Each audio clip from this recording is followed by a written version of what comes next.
Hello everyone, good morning. তোমরা সবাই কেমন আছো? আশা করি সকলে ভালো আছো। দেখো, আমি এডিটিং করতে বসেছি আর এত জোরে বৃষ্টি নামছে, তোমরা কি আমার কথা বুঝতে পারবে না পারবে জানি না। তো এদিকে আসিও ঘুম থেকে উঠে গেছে, এখন ওকে খাইয়ে দাইয়ে স্কুলে পাঠাবো। আমি করছি রান্না। তো সকালবেলাটায় প্রচণ্ড ঝামেলা, আর এদিকে দেখো বৃষ্টিও শুরু হচ্ছে এত পরিমাণে। এদিকে রান্না করছি ভেন্ডি ভাজা, কুমড়ো শাক দিয়ে সবজি, আর আরশির বাবার জন্য করলার সবজি। মানে তিনজনে তিন রকম খাবার পছন্দ করে, তাই তিন রকম রান্না করছি। তো চলো রান্না করে নিই। তিনজনের পছন্দ মতো তিন রকম রান্না করছে, কে কোনটা দিয়ে খেয়ে ভালো লাগবে জানি না। তো আমার সকাল সকাল স্নান করা হয়ে গেছে, এখন রান্না করে আজকে খাইয়ে যাবো স্কুলে দিয়ে আসতে। তো কালকে রাত্রে সন্ধ্যা হতে হতেই ঘুমিয়ে গেছে, কোনো পড়াশোনা হয়নি। তো ঘুম থেকে উঠে এতক্ষণ থেকে পড়ছিল, পরে স্কুলের হোমওয়ার্কগুলো কমপ্লিট করলো। তো এখন মুখ টুক ধুয়ে দেবো, 8টা বাজতে চলছে। চলো, এখন আর কথা বলার সেরকম সময়ও নেই, এখন দৌড়াতে হবে শুধু, তাই না? গাড়ির মতো ছুটতে হবে এখন আমাকে। চলো আর কথা বলছি না, টাটা। 24 না, আচ্ছা চলছি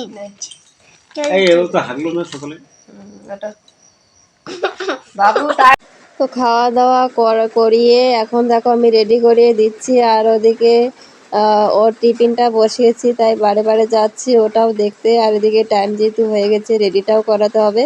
আর সে জানো তো, বাবার কাছে রেডি হবে না, আমাকেই খাওয়াতে হবে, আমাকেই রাঁধতেও হবে, আবার ওকে রেডিও করাতে হবে।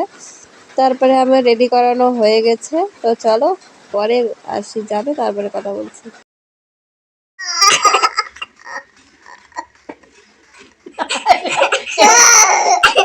কেমন সুন্দর করে চোখ বন্ধ কর।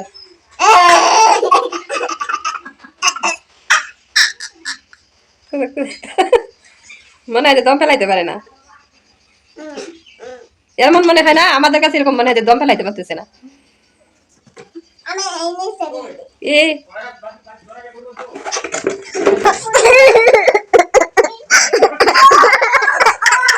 তুই পারবি না ওর মতো, তুই চেষ্টা করলে পারবি না। হিয়া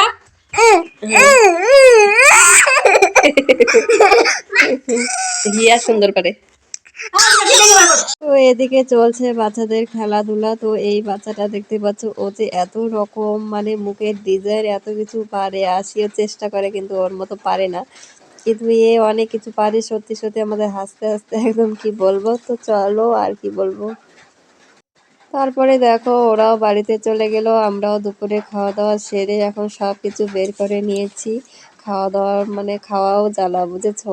যতক্ষণ না খাবে ততক্ষণ ঠিক আছে, খাওয়া দাওয়ার পরে এত হাঁড়ি কড়াই জমা হয়ে যায় না, তখন ওগুলো পরিষ্কার করতে করতে আমার সত্যি আমার না হাতে সেরকম হয় না। আর অনেকগুলো থালা বাসন আমি একসঙ্গে মাজতেও পারি না, আমার হাতে ব্যথা হয়ে যায়। দেখতেই পাচ্ছ আমার শরীরের পরিস্থিতিও সেরকম ভালো না। তো চলো ফটাফট কাজগুলো সেরে নিই, আর এগুলো ধোয়া হয়ে গেলে তারপরে রাতে রান্না করা ছাড়া আর সেরকম কোনো কাজ নেই। চলো টাটা।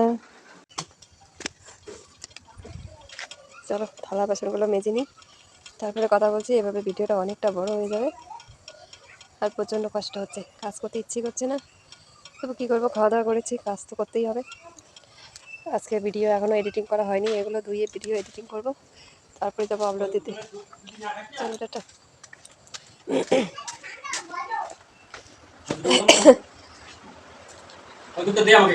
না, আমার তো ঠান্ডা হবে, তাহলে আবার গরম গরমটা তো আমি খাই না।